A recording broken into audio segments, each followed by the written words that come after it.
Radio Pax. Bienvenido a Radio Pax. En este episodio, el Dr. Gilberto Rufat nos comparte un interesante estudio basado en el capítulo 16 de Apocalipsis, donde intentará responder a la pregunta acerca de si Armagedón es un evento del pasado o es un evento del futuro.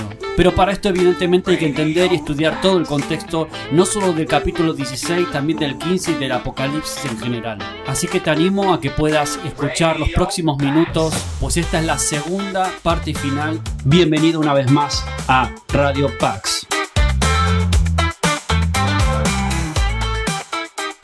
Vamos a estar hoy estudiando Apocalipsis capítulo 16. Este es nuestro segundo estudio. Apocalipsis capítulo 16 sería Apocalipsis 16, segunda parte. Estamos en un tema un tanto difícil y la razón de la dificultad no se halla en que sea de dificultad a la hora de hacer un ejercicio exegético, hermenéutico, sino por las ideas ya preconcebidas, las suposiciones que hemos escuchado, que hemos aceptado a través de los años con relación a esta batalla. El versículo 16 le llama de Armagedón. Sabemos que es una batalla, aunque el versículo 16 así no le llame, pero lo sabemos por el versículo 14. Vamos a ubicarnos en Apocalipsis 14 y lo vamos a poder ver. Dice, está hablando de los espíritus de demonios, de las ranas, y dice, pues son espíritus de demonios que hacen señales y van a los reyes de la tierra en todo el mundo para reunirlos a la batalla de aquel gran día del Dios Todopoderoso. Así que ciertamente estamos hablando de una batalla y por eso hemos escuchado la batalla de Armagedón, la batalla de aquel gran día del Dios Todopoderoso. A modo de poder entender por qué razón o cuál es la relación de Armagedón y qué significa Armagedón, necesitamos partir nuevamente, lo hemos dicho en muchas ocasiones en nuestro estudio de las Escrituras. Estamos llenos de suposiciones, de especulaciones, de teorías, de todo tipo de historias preconcebidas. Y sé que es duro cuando uno ya ha aceptado algo y luego escucha algo diferente. A veces la tendencia es a rechazarlo o a decir así no es. Le pedimos entonces que usted escuche el peso de la evidencia y de dónde parte la interpretación y el ejercicio que vamos a hacer con ustedes en este estudio para que puedan comprender lo que vamos a estar exponiendo. Cuando hablamos de la batalla de Armagedón, lo primero tenemos que preguntarnos de dónde sale esta palabra Armagedón. ¿Hay alguna mención de Armagedón en la Escritura? Pues bueno, si buscamos en el Antiguo Testamento no vamos a encontrar realmente Armagedón. Y la razón es que los estudiosos de Apocalipsis han concluido que estamos ante un hebraísmo. Un hebraísmo se han unido frases en hebreo para hacer esta frase Armagedón. Realmente viene de una palabra que podríamos decir, son dos palabras, Har y Megido. En un sentido significa el monte de Megido. Pero tenemos un problema con el monte de Megido, aún viendo el significado de la palabra, porque no existe ningún monte de Megido. Hay un valle de Megido y cercano a ese valle de Megido sí existe un monte que los judíos conocen bien porque allí se desarrollaron diferentes batallas. Y ese monte que está cercano a ese valle de Megido nos referimos al monte Carmelo.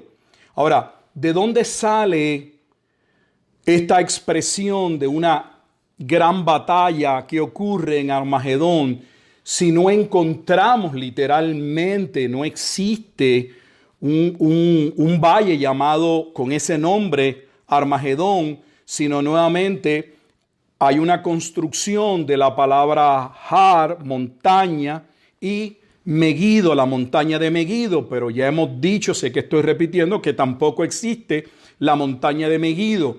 Hay una montaña cercana que el pueblo conocía al valle de Meguido, el Monte Carmelo. Ahora, cuando comenzamos nuestro estudio de Apocalipsis en el capítulo 1, vimos que uno de los libros o de los profetas que inmediatamente Juan coloca para poner las bases del juicio de la profecía que él está recibiendo era Apocalipsis capítulo 1, versículo 7.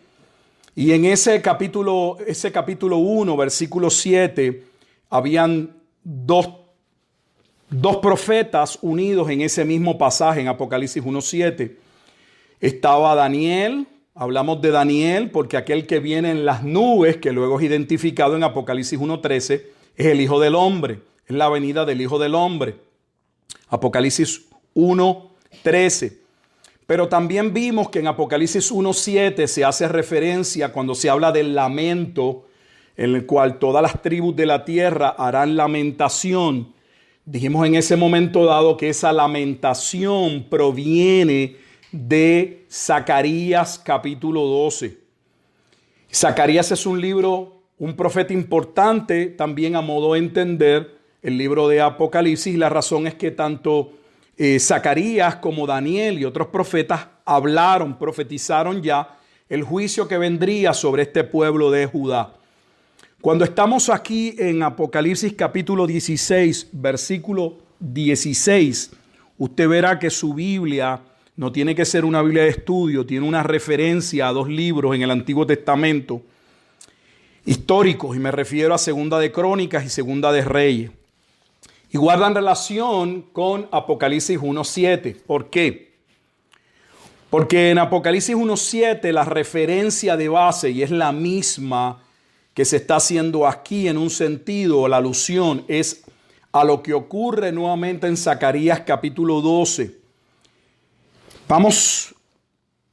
Necesitamos ir a Zacarías al capítulo 12 para poder ver, y luego vamos a ir a Segunda de Reyes y Segunda de Crónicas. Me parece que ese orden es mucho más sencillo. ¿Por qué? Porque vamos a ir a Zacarías y luego vamos a ir a Segunda de Reyes y Segunda de Crónicas. Porque de donde sale el término, el suceso que ocurre en la llanura de Meguido, donde hay una lamentación, la cual se toma como base para lo que Juan va a decir, o Dios le comunica a Juan para que comunique a la iglesia, tiene que ver con Zacarías capítulo 12. Vamos allí, en Zacarías capítulo 12, vamos al versículo 11 y 14.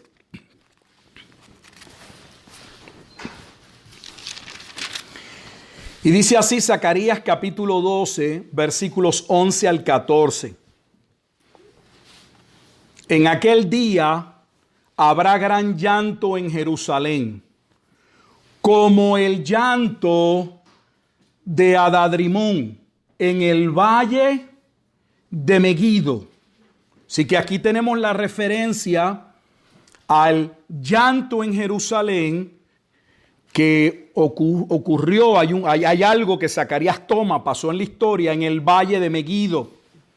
Y la tierra, observe, y la tierra lamentará cada linaje aparte, los descendientes de la casa de David por sí y sus mujeres por sí, los descendientes de la casa de Natán por sí y sus mujeres por sí, los descendientes de la casa de Leví por sí y sus mujeres por sí, los descendientes de Simei por sí y sus mujeres por sí, todos los otros linajes, cada uno por sí y sus mujeres por sí. Ya habíamos dicho que Zacarías 12, versículo 11 al 14, era el pasaje de referencia del lamento que aparecía en Apocalipsis 1:7 y que no se refería a un lamento del mundo entero, sino el lamento en que el pueblo se encontraría cuando se viese en una situación que es la situación que Zacarías toma como base para su profecía. Zacarías está usando proféticamente algo que pasó, y vamos a ver eso que pasó. Está en Segunda de Reyes y Segunda de Crónicas. Pero Zacarías lo toma tiempo después para profetizar que de la misma forma o manera en que algo que sucedió en la historia, en el Valle de Megiddo, que tiene que ver con un rey, y adelanto, es el rey Josías. Ante la muerte del rey Josías hubo un gran lamento. Josías muere en el año 609 a.C. Y posiblemente Josías fue uno de los mejores reyes o trajo una de las mejores reformas espirituales. Después de la muerte de Josías, el pueblo de Judá fue en una decadencia increíble. Y este rey fue querido y hubo un gran lamento cuando Josías muere. Ahora, Zacarías toma esa historia que vamos a leer y dice que algo parecido iba a suceder en un futuro e iba a haber un lamento nuevamente por parte del pueblo. Vimos que Zacarías dice: en aquel día habrá gran llanto en Jerusalén. Y dice que las tribus son de Jerusalén, así que no hablaba del mundo. Vamos entonces al contexto del cual toma Zacarías, porque está ubicado, Zacarías es la referencia de Apocalipsis 1:7. Para ello vamos entonces a ubicarnos en el libro de Segunda de Crónicas. Fíjense que no hemos empezado a especular qué significa, qué es. Primero tenemos que ir a la Escritura y ver cuáles son los pasajes de referencia, leerlos, para entonces ver cómo eso se aplica, cómo eso que sucedió en el Antiguo Testamento se está utilizando en el libro de Apocalipsis para hacer una correcta interpretación y no darle el significado que nos parece. Nos ubicamos en Segunda de Crónicas, capítulo 35. Versículos 20 al versículo 25. Esta porción que vamos a leer en Segunda de Crónicas, usted posteriormente puede leer la parte que complementa la historia, que estaría en Segunda de Reyes, capítulo 23, versículos 38 en adelante. Bueno, leemos en segundo libro de Crónicas, capítulo 35, versículo 20 en adelante. Y lee así: después de todas estas cosas, luego de haber reparado Josías la casa de Jehová, Necao, rey de Egipto, subió para hacer guerra en Carquemis, junto al Éufrates. Y salió Josías contra él. Y Necao le envió mensajeros diciendo: ¿qué tengo yo contigo, rey de Judá? Yo no vengo contra ti, sino contra la casa que me hace guerra. Y Dios me ha dicho que me apresure. Deja de oponerte a Dios, quien está conmigo, no sea que Él te destruya. Que hay algo, y yo no voy a entrar en todas las particularidades de esta historia, pero es muy interesante que sea el rey Necao, el faraón, quien le va a decir a Josías: estás metido en una guerra que nadie te ha llamado, yo no vengo contra ti. Realmente el rey faraón venía a apoyar las fuerzas asirias, quienes habían sido o estaban siendo dominadas por el imperio babilónico. Josías no tenía que estar ahí, pero sale. Las razones son especulativas. Hay unos que dicen lo cuentan de una manera, otros de otra, pero seguimos la historia que nos narra al menos la Escritura. Y ahora viene lo que sucede. Dice: mas Josías no se retiró, sino que se disfrazó para darle batalla, y no atendió a las palabras de Necao, que eran de boca de Dios.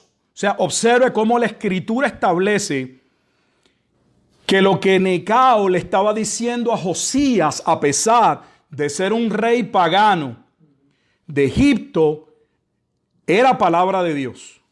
Si estamos viendo el contexto de Armagedón, para que pueda ver lo que vamos a decir, porque se han dicho muchos disparates, cosas que no son ciertas. Sí que Necao le dice que está en contra de la palabra de Dios, pero Josías sale. Y sale, dice, vino a darle batalla en el campo de Megido. Hemos dicho que la palabra Armagedón en Apocalipsis 16:16 es un hebraísmo que está compuesto de la palabra montaña y Megido. Y los flecheros tiraron contra el rey Josías.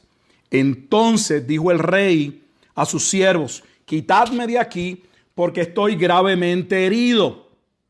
Josías va a ser atravesado. Mire la palabra que estoy usando, porque la palabra hebrea Dakar viene de una raíz que significa alguien que lo han apuñalado. Tiene varios significados, pero también significa ser atravesado. Y esto es importante porque en Zacarías capítulo 12 se habla de que mirarán a quien traspasaron. Una relación con Cristo, la cual Juan, el mismo autor del libro de Apocalipsis, la toma o la toca en Juan capítulo 19, cuando Jesucristo se va a confirmar su muerte y un soldado atraviesa el costado de Jesucristo. Y Juan dice que Zacarías se cumple, a quien se refería Zacarías con que sería atravesado era Jesucristo. La historia tiene que ver con Josías. Josías es rey, pero luego iba a pasar algo con otro rey, y ese otro rey es Cristo. Josías se prepara para una guerra, entendiendo que Dios está con él. El pueblo se prepara para una guerra con Roma, entendiendo que Dios estaba con ellos y no estaba con ellos. Y vamos a ver que ante la muerte de Josías hay un lamento, pero el lamento que vamos a ver por parte de Cristo posteriormente va a ser por razón del juicio, la devastación que va a venir por no escuchar a Dios y ser una casa rebelde. Así que Josías dice: quitadme de aquí porque estoy gravemente herido. Entonces sus siervos lo sacaron de aquel carro y lo pusieron en un segundo carro que tenía y lo llevaron a Jerusalén. Y murió en Jerusalén. ¿Dónde murió Cristo? Apocalipsis 11:8, en Jerusalén. No murió allí en aquel valle, lo transportan y muere finalmente en Jerusalén. Y lo sepultaron en los sepulcros de sus padres. Y ahora viene. Y todo Judá y Jerusalén hicieron duelo por Josías. Y Jeremías endechó, la palabra endechó es se lamentó, endechó en memoria de Josías. Todos los cantores y cantoras recitan esas lamentaciones sobre Josías hasta hoy. O sea que lo que sucedió en días de Josías fue tan trágico que había hasta un lamento que se perpetuó, y lo está recogiendo, que aún Jeremías habla de ese lamento del pueblo por la muerte del rey Josías. Dice: y las tomaron por norma para endechar en Israel, las cuales están escritas en el libro de lamentos. Así que vamos a comenzar a poner la historia para poder interpretar Armagedón.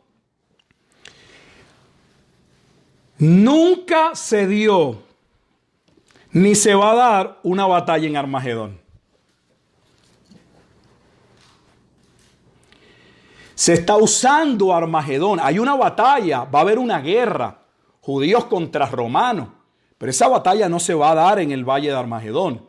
Se está usando la batalla de Armagedón en un libro profético para mostrar el lamento que vendría y el cumplimiento de lo que Zacarías había dicho iba a suceder. Lo que había ya sucedido y hemos leído en el tiempo del rey Josías. Solo que cuando Apocalipsis inicia en el capítulo 1, versículo 7, habla de que el pueblo en un momento dado se iba a lamentar. ¿De qué se iba a lamentar? De haber sido ellos quienes traspasaron a su propio rey. A Josías va a morir en guerra a manos de un pueblo pagano. Y el pueblo lo va a lamentar. Y ahora se está extrapolando, se está sacando esa historia y se le está dando un matiz profético. Porque de la misma manera el pueblo se prepararía para una guerra con Roma. La historia dice que ellos pensaron, porque en su primera batalla, que no habían tantos romanos, la fuerza romana que estaban se van, y diferentes facciones proclamaron que se habían ido porque contaban con el apoyo de Dios cuando los profetas, los apóstoles ya habían hablado, las escrituras, que se avecinaba destrucción. Pero ellos quisieron entender que estaban contando con el favor de Dios y no estaban con el favor de Dios de la misma manera en que Josías no contaba con el favor de Dios. Y hubo un gran lamento, y ese lamento ahora es usado para hablar del lamento que vendría por causa del juicio que Zacarías dice vendría sobre Jerusalén. Así que sí va a haber una batalla, las fuerzas de Jerusalén o los judíos contra Roma, pero literalmente una batalla en el Valle de Megiddo. Como usted ve a la gente que va a la Tierra Santa y da una vista panorámica del Valle de Megiddo y hacen el rollo, el cuento de que por aquí vienen los tanques y los helicópteros y todo el left behind que usted ha escuchado, eso ni pasó de esa manera ni va a suceder. No fue de esa forma en que se desarrolló la guerra. La guerra inició en Cesarea de Filipo, no en el Valle de Megiddo, y no terminó en el Valle de Megiddo, terminó en Jerusalén con la destrucción del templo. Sé que posiblemente usted estará diciendo, bueno, pero ¿cómo es posible? Pero le estamos diciendo lo que la Escritura afirma, cuál es el contexto de lo que está sucediendo. De hecho, esta batalla que vimos, que afirma el versículo 14, se da con relación a lo que sucede en el Valle de Megiddo.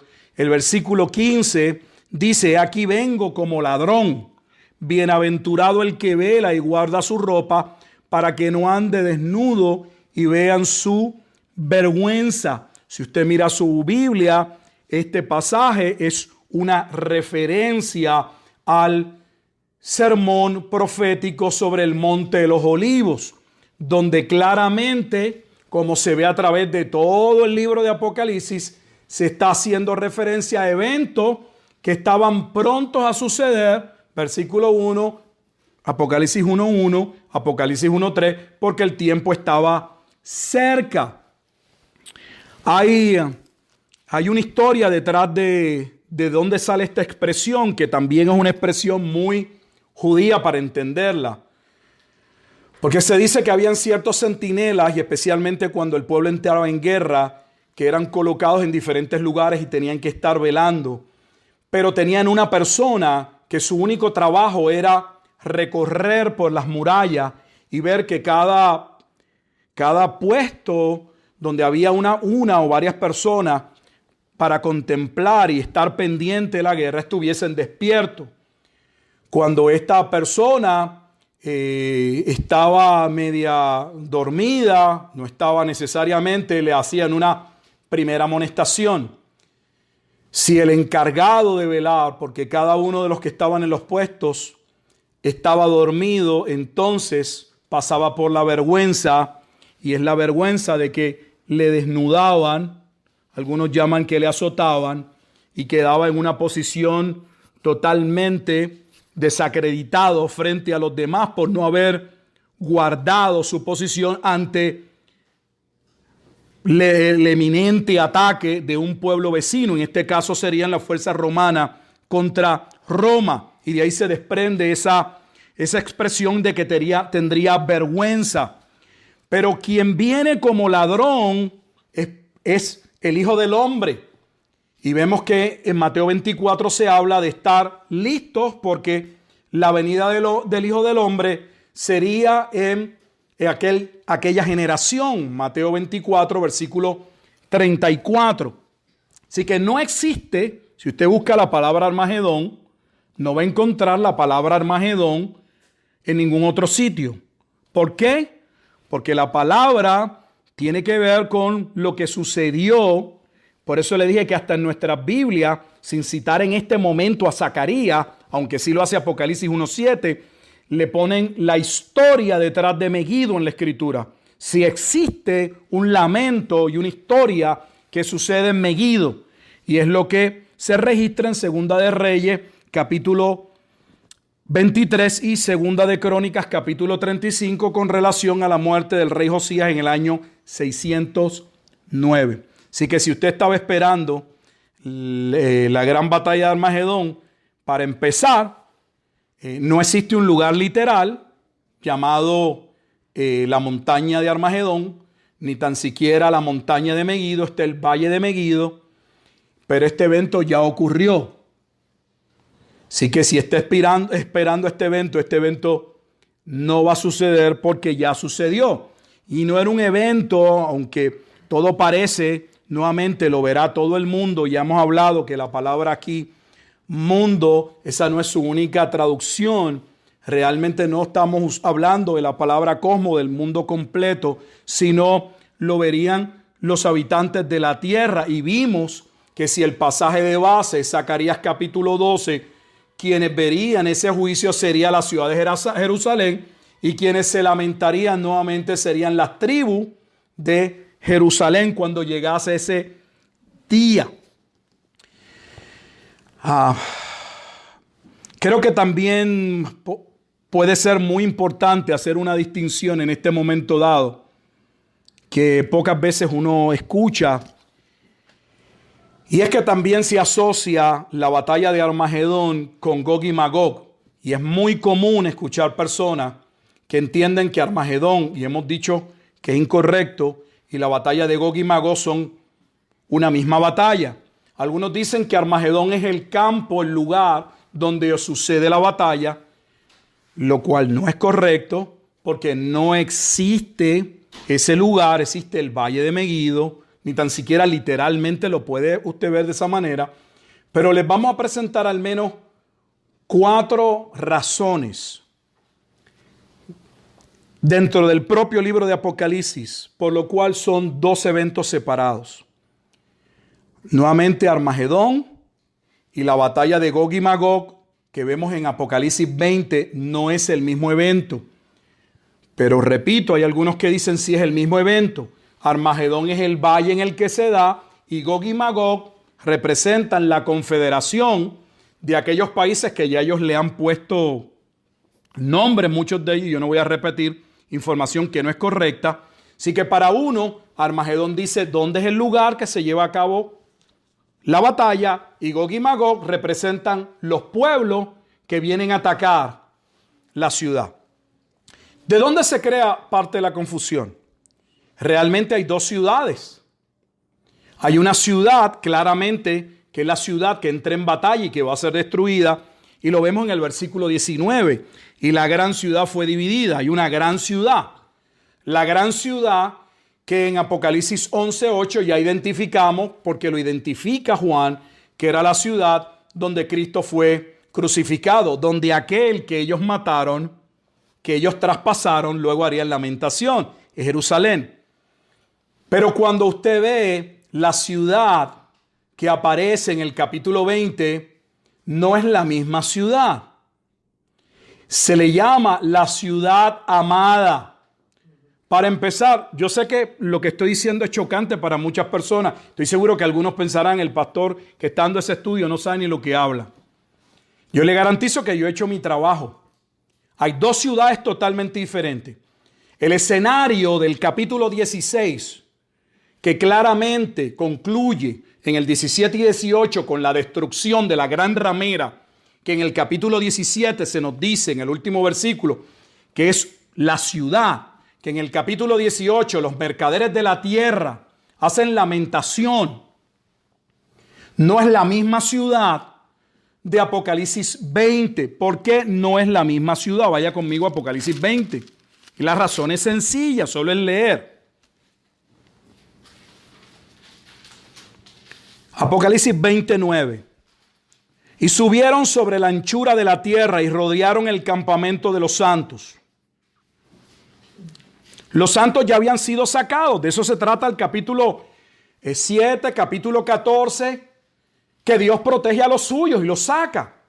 Pero aquí está hablando del campamento de los santos.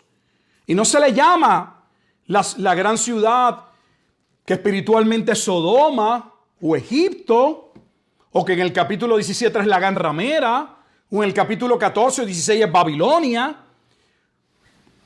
Se le llama como, dice, y subieron sobre la anchura de la tierra y rodearon el campamento de los santos y la ciudad amada. ¿Cuál es la ciudad amada?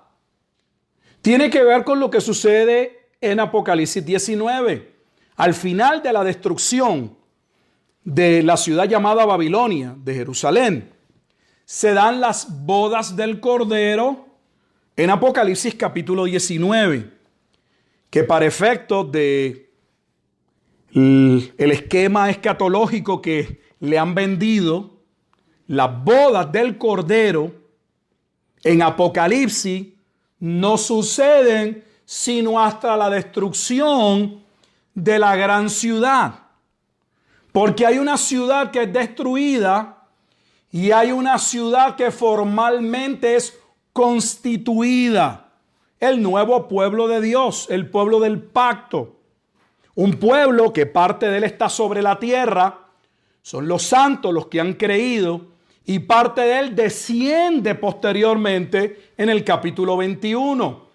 Capítulo 21 posteriormente habla de esa santa ciudad, ciudad amada, en el capítulo 20, capítulo 21, santa ciudad.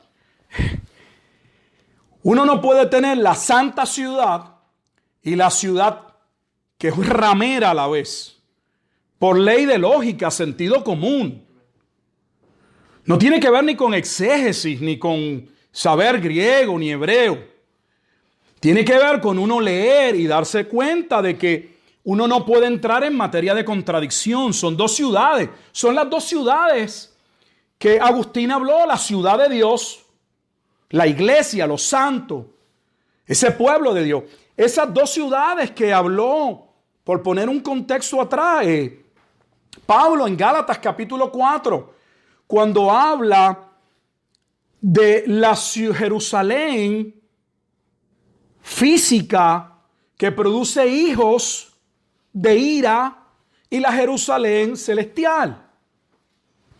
Esa Jerusalén celestial que representa a los santos, aquellos que por la gracia de Dios son salvos. Así que para empezar, tienes dos ciudades diferentes. Número uno, dos ciudades diferentes. Segundo, ocurre algo diferente con las dos ciudades. La ciudad llamada Babilonia, espiritualmente Sodoma, Egipto, la gran ramera, es destruida. Es destruida. En el capítulo 18 se habla de su destrucción. Al punto que los que ven de fuera miran a la ciudad y la ven en llamas. No el mundo, a la ciudad. Pero cuando usted mira Apocalipsis 20, esta ciudad amada en el 20, que luego se le llama la ciudad santa en el capítulo 21, es protegida. Segundo punto. Tienes una ciudad destruida y tienes una ciudad protegida. No podemos tener a Dios destruyendo una ciudad y a la vez protegiendo una ciudad. Apocalipsis capítulo 20 dice que esa ciudad amada desciende fuego de la boca de Dios para consumir aquellas naciones que el diablo al final del milenio hace una confederación nuevamente para atacar al pueblo de Dios. El primer ataque o la ciudad que cae es contra el pueblo rebelde de Judá. Ellos son destruidos. Pero el ataque final del diablo va contra la iglesia. Esto es importante para el tiempo en que estoy viviendo, porque el esquema profético que nos han vendido no cuadra. Están esperando ustedes algo que no es. Lo que debemos esperar realmente, según el libro de Apocalipsis. Porque estoy seguro que ya algunos estarán diciendo, bueno, pastor, si Armagedón ya pasó, si todo esto es del pasado, usted me quitó la fe, yo esperaba que se diera una guerra. Mire, va a haber una batalla, porque Gog y Magog se habla de una batalla. Pero es una batalla que la pelea Dios por su pueblo. Si usted lee Apocalipsis, se dice que el diablo que había sido apresado, cuando se van cumpliendo los 1000 años, entiéndalo usted en este momento, llegaremos ahí si literales o no, cuando se estén cumpliendo, es suelto y sale a engañar a las naciones e indispone las naciones, confedera, hace una organización de naciones, lo que estamos viviendo en un sentido, para atacar principalmente a la iglesia. Y cuando va contra la iglesia y el diablo va con toda su furia, no nos dice en qué momento, pero suponemos que obviamente en el punto antes de quebrantar a la ciudad, Dios abre su boca y sale fuego y los consume. Lo dice Apocalipsis versículo 20, capítulo 20, versículo 10. Y el diablo que los engañaba fue lanzado en el lago de fuego y azufre. No, déjeme leer un poquito antes. Versículo 7, 27.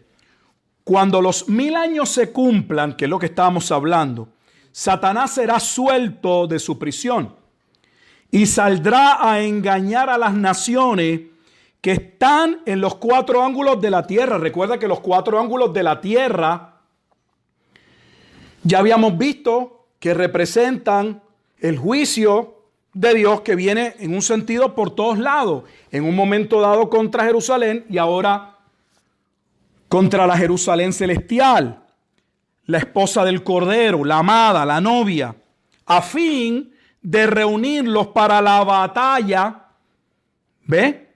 Son 2 batallas, la batalla de Armagedón y la batalla de Gog y Magog, el número de los cuales como la arena del mar.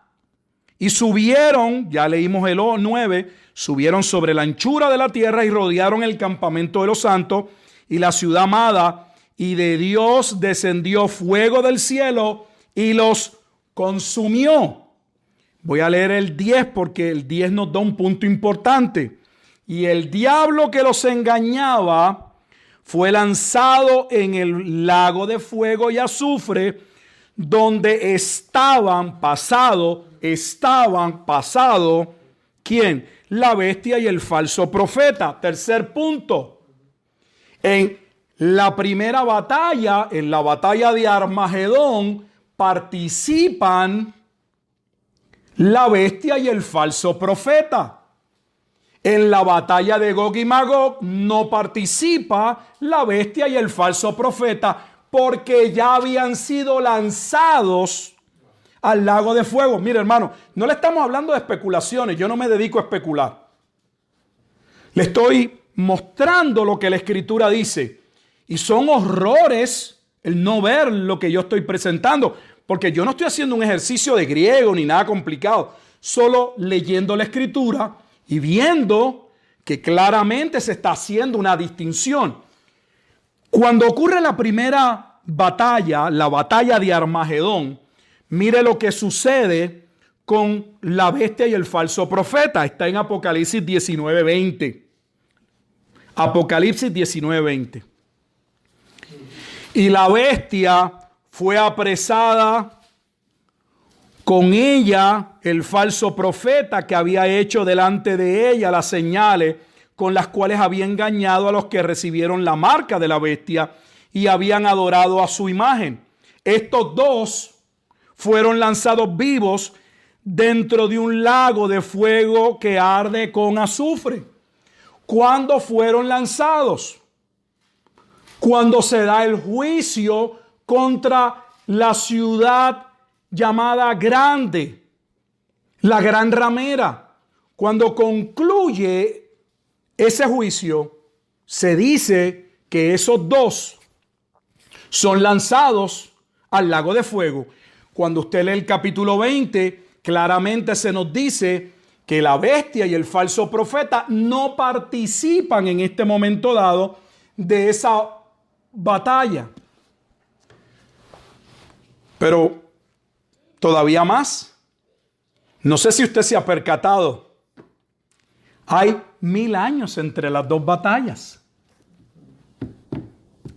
Yo necesito que alguien me haga un mapa para llegar cómo pueden ser dos eventos iguales cuando hay entre ellos 1000 años.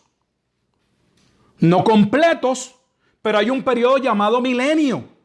Entiéndalo usted literal o entiéndalo el tiempo que dure ese periodo. Una batalla se da antes del milenio y la otra batalla se da al finalizar el milenio. ¿Cómo puede ser el mismo evento? Le voy a dar una razón más. Una quinta razón. ¿Por qué son dos batallas diferentes? Si usted ha venido siguiendo nuestros estudios, nosotros establecimos desde inicio que el libro de Apocalipsis básicamente trata con la profecía acerca de la venida del Hijo del Hombre en las nubes. Lo he repetido 1000 veces. Y ese Hijo del Hombre que viene en las nubes, que procede de Daniel, capítulo 7, que se le va a dar un reino eterno, aparece solo ese título mesiánico. Aparece solo en 2 ocasiones en Apocalipsis. Apocalipsis 1:13, Apocalipsis 14:14. Mire lo que estoy diciendo. Estoy diciendo que el primer juicio, el juicio contra la gran ciudad, es el juicio del Hijo del Hombre en las nubes. No es lo que sucede en la segunda venida de Cristo. Porque la batalla de Gog y Magog está íntimamente relacionada a los eventos de la segunda venida de Jesucristo. Hay 4 eventos, 3 principales y podríamos decir un cuarto que suceden cuando Cristo venga por segunda vez. Hay una resurrección general de todos los muertos. Todos van a compadecer en segundo lugar frente al juicio del gran trono blanco. Tercero, se establece formalmente el cielo nuevo y la tierra nueva, o entiéndase el estado eterno. Y cuarto, desciende la ciudad celestial. Los santos que habían estado reinando con Cristo en el milenio, pero en el cielo, vienen con Él. Eso es parte de la segunda venida de Cristo. Y eso no acontece hasta el capítulo 20.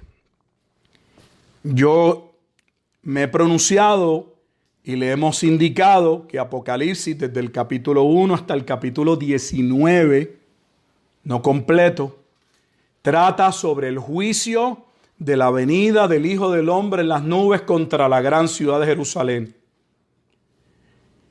Y que posteriormente se establece lo que sucede luego del periodo milenial, lo que da paso a lo que nosotros llamamos la segunda venida de Jesucristo y a los acontecimientos que se desarrollan como parte de ese evento. Así que si usted se le ha sacudido todo su esquema, no estamos hablando de la misma ciudad. Y las razones que le hemos dado, yo no estoy haciendo argumentos filosóficos ni simple y sencillamente comparando lo que sucede en una batalla y lo que sucede en la otra batalla. En una Cristo, si usted mira, dice que Él, en el capítulo 19 se habla de Cristo, del que viene en el caballo blanco, que al final dice que es el verbo de vida. Cristo, sus ropas manchadas de sangre, porque Él desciende en juicio a pisar el lagar de Dios. Usted tiene a Cristo llevando a cabo la batalla contra la gran ciudad de Jerusalén. Pero usted no tiene a Cristo manchando sus ropas de sangre contra la ciudad amada o la santa ciudad. No, con esa se casa. Esa es su novia. Las distinciones son, honestamente, evidentes. Para ir ya más o menos finalizando, hay mucho que decir todavía, no con relación necesariamente a Armagedón, para terminar lo que queda de este capítulo. Cuando nos ubicamos ahí en el capítulo 16, esta destrucción de esta gran ciudad que posteriormente vamos a ver, porque todavía se van a dar detalles en el capítulo 17 de por qué son las razones y en el 18. Y vamos a ver específicamente en el 18, le hemos mencionado una otra vez que no se trata de una destrucción del mundo. Cuando leemos los versículos que continúan, especialmente versículo 18 en adelante, dice: entonces hubo relámpagos y voces y truenos y un gran temblor de tierra, un terremoto tan grande cuando no lo hubo jamás desde que los hombres han estado sobre la tierra. Y la gran ciudad fue dividida en 3 partes y las ciudades de las naciones cayeron. Y la gran Babilonia vino en memoria delante de Dios para darle el cáliz del vino del ardor de su ira, el mismo cáliz que bebe la gran ramera, veremos cuando lleguemos al capítulo 17. Y cayó del cielo sobre los hombres un enorme granizo como el peso de un talento. Ahora, en los versículos que corresponden, los versículos que leímos, hay una referencia casi, o una alusión, o algo que podemos decir se podría comparar a lo que sucedió en el tiempo de Ezequiel, y se lo dejo por si usted quiere leerlo, en Ezequiel 5, 1 al 8.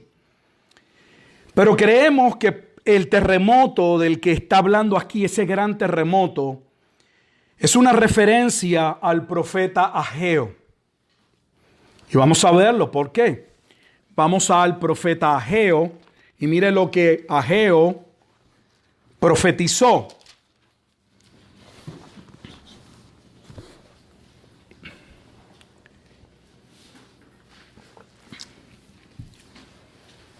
¿Quién fue el profeta que habló de un temblor que iba a sacudir los cielos y la tierra? Es Ageo. Ageo capítulo 2, versículos 6 al 9. Dice la escritura de la siguiente manera: porque así dice Jehová de los ejércitos, de aquí a poco yo haré temblar los cielos y la tierra, y el mar y la tierra seca, y haré temblar a todas las naciones, y vendrá el deseado de todas las naciones. Y llenaré de gloria esta casa, ha dicho Jehová de los ejércitos. Mí es la plata, mí es el oro, dice Jehová de los ejércitos. La gloria postrera de esta casa será mayor que la primera, ha dicho Jehová de los ejércitos. Y daré paz en este lugar, dice Jehová de los ejércitos. Voy a ponerle un poco el contexto del profeta Ageo. Ageo es uno de los profetas que Dios utiliza para animar al pueblo que había salido, el primer grupo que sale luego del cautiverio babilónico. Hay un grupo de aproximadamente 50,000 de Judá que salen para reconstruir el templo. Y hemos hablado que ese templo, lo que va a ser la base del segundo templo o el segundo templo, no va a quedar con la misma gloria. Y comienzan con muy animados, pero posteriormente suceden ciertas cosas que los trabajos del templo paralizan, y los que habían ido entonces se habían despreocupado por la casa de Dios, puede verlo en Ageo capítulo 1, y vivían solo como hoy vive la mayoría. Vivían solo para su casa, para los adornos de sus casas, para su vida normal. Habían dejado, el templo había pasado a tener la importancia, la centralidad de la adoración, de lo que implicaba para el pueblo, y cada cual estaba en su casa adornada. Lea Ageo capítulo 1. A Ageo se le llama a hablarle al pueblo de Dios y a animarlos a trabajar en la obra de Dios. Y a pesar de que aquel templo hecho de manos no tendría la gloria del primer templo, no obstante, a Ageo se le profetiza que habría un momento dado cuando el deseado viniese, que el templo que él levantaría, ese templo que Efesios llama a la iglesia, ese templo tendría su gloria completa. Y habla de que en ese momento dado, aquí viene la parte importante, esa transición en el momento en que eso iba a suceder, él iba a sacudir el cielo y la tierra. Ahora tenemos la interpretación de lo que Ageo dijo en el Nuevo Testamento. Y no tenemos que estar especulando sobre qué fue lo que quiso decir Ageo con que cuando llegara el deseado de las naciones, Dios mismo haría temblar el cielo y la tierra. ¿Quién interpreta Ageo capítulo 2? Lo interpreta el autor de la carta a los Hebreos. Nuevo Testamento.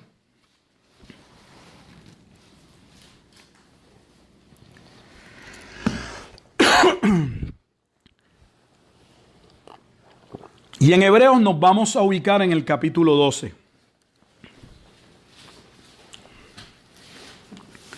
Voy a leer un poco antes, pero antes voy a mostrarle. Si usted tiene una Biblia, yo creo que debería usted ver que necesitamos Biblias de estudio. Es que no leemos la que tenemos y los pasajes de referencia tampoco los leemos y los estudiamos. Si usted busca en Hebreos capítulo 12, versículo 26, verá que usted tiene un pasaje de referencia. Libro o carta a los Hebreos, capítulo 12, versículo 26. Usted debe tener una nota a Ageo, capítulo 2, versículo 6. Ageos 2, 6. ¿Y por qué hay una nota a Ageo 2, 6? Porque allí dice, conmoveré no solamente la tierra, sino que también el cielo. Y los que trabajaron con la escritura claramente sabían que estaba haciendo referencia a lo que Ageo había dicho. Ahora, vamos a ver cómo lo interpreta la propia escritura en labios del autor de la carta a los Hebreos. Para ello voy a comenzar la lectura en el versículo 18.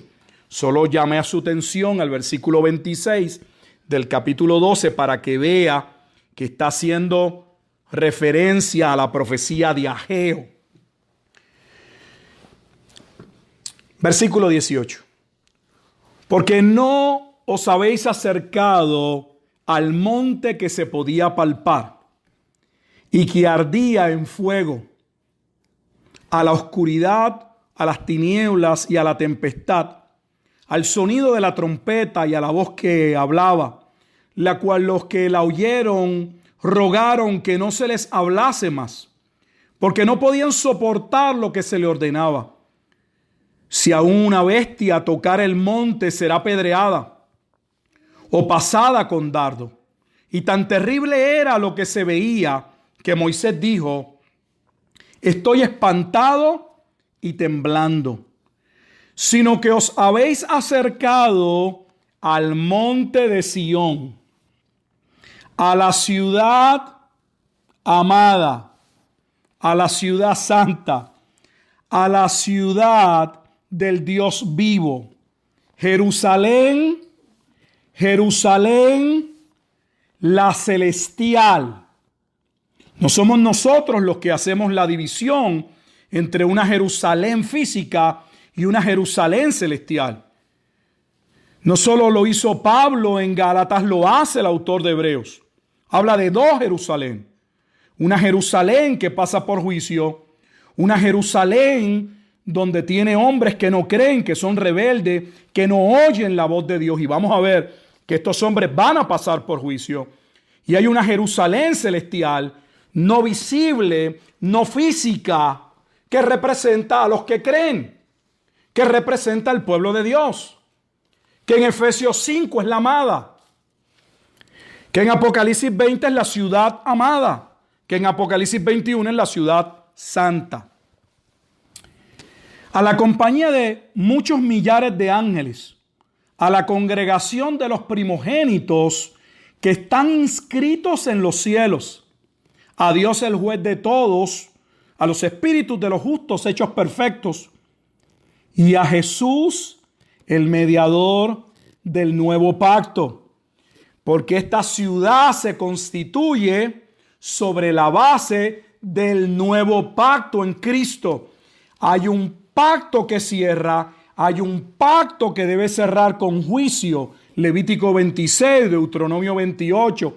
Ya hemos dicho que la razón por lo que las plagas están relacionadas a los eventos en Egipto es porque el Antiguo Testamento ya había afirmado que si el pueblo se apartaba de Dios, experimentaría las plagas de Egipto. No serían protegidos. Ahora ellos pagarían, ellos pasarían por esas mismas plagas. Mientras estamos tratando de ver literalmente cómo la tierra fue dividida en 4 pedazos y no entendemos el lenguaje profético, hiperbólico de la profecía, nos perdemos lo que deberíamos mirar, que es que las plagas claramente establecen a quién se juzga. Se juzga a un pueblo que está constituido sobre un pacto. El único pueblo constituido sobre un pacto en el primer siglo era el pueblo de Israel, y en el primer siglo, si nos ubicamos, sería Judá.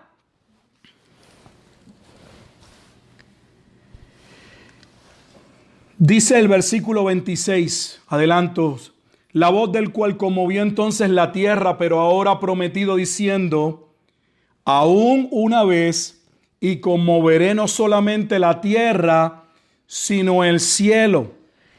¿A qué se refiere? Porque está explicando cómo está interpretando Ageo en términos del terremoto y la conmoción que va a haber del cielo y la tierra, como el cambio del antiguo pacto al nuevo pacto, de pasar de la ciudad vieja, la ciudad antigua, la Jerusalén que sería destruida, para dar paso al reinado de la iglesia bajo el periodo milenial. Y esta frase, mire lo que va a decir, versículo 27, seguimos en Hebreos 12, 27. Y esta frase aún una vez indica la remoción de las cosas movibles. ¿Cuáles son las cosas movibles de las cuales viene hablando el autor de Hebreos? De la tipología del templo, de las cosas movibles que estaban constituidas en el tabernáculo, que eran figura de aquellas cosas que debían cumplirse en Cristo. Ese es el contexto.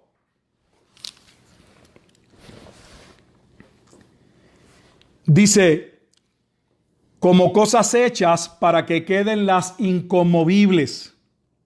Así que, recibiendo nosotros un reino inconmovible, el reino que se establecería cuando el Hijo del Hombre, según Daniel 7, viniese en juicio, tendría un reino inconmovible, un reino eterno.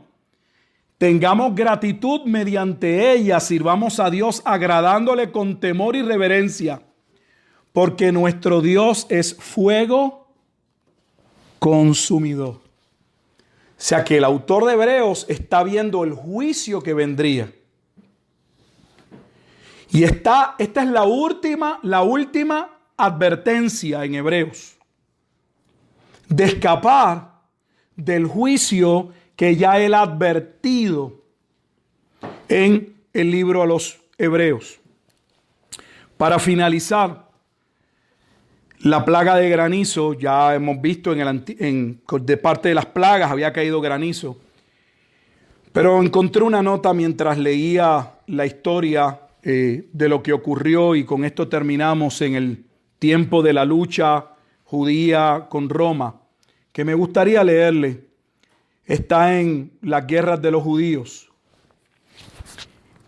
Y termino con esta cita, abro la cita.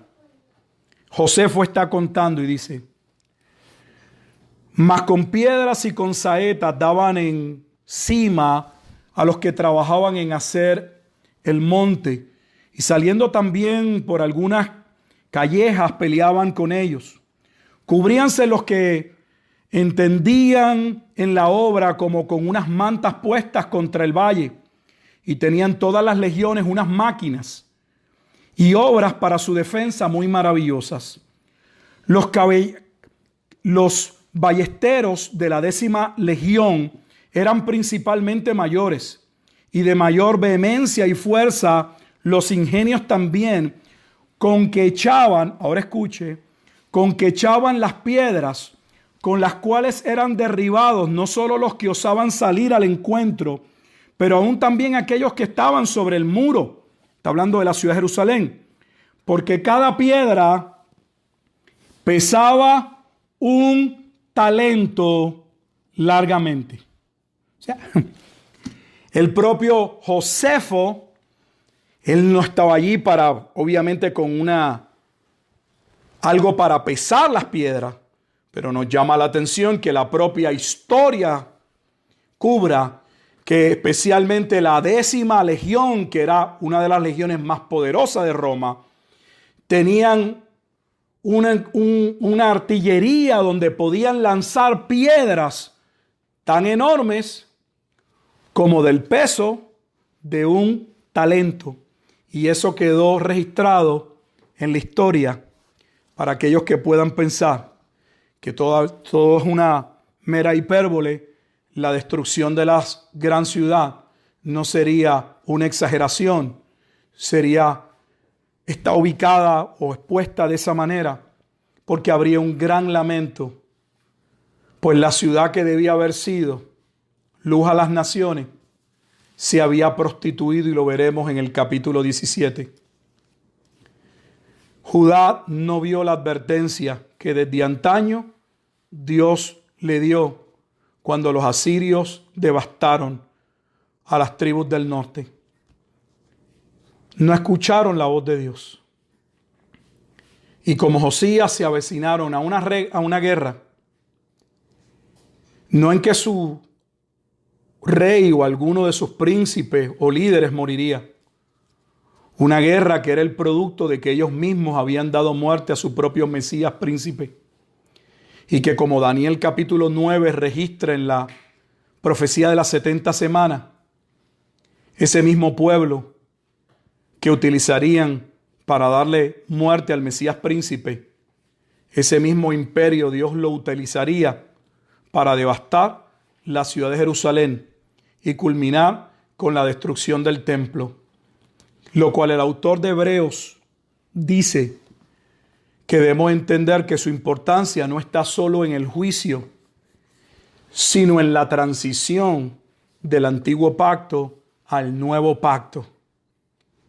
De cosas físicas y temporales que tuvieron su importancia, su relevancia, su razón, su propósito, pero que ahora en Cristo, siendo Él el templo y habiendo cumplido en su muerte, en su vida, en su obra, todo lo que aquel tabernáculo representaba, ya el pueblo no necesita ningún templo.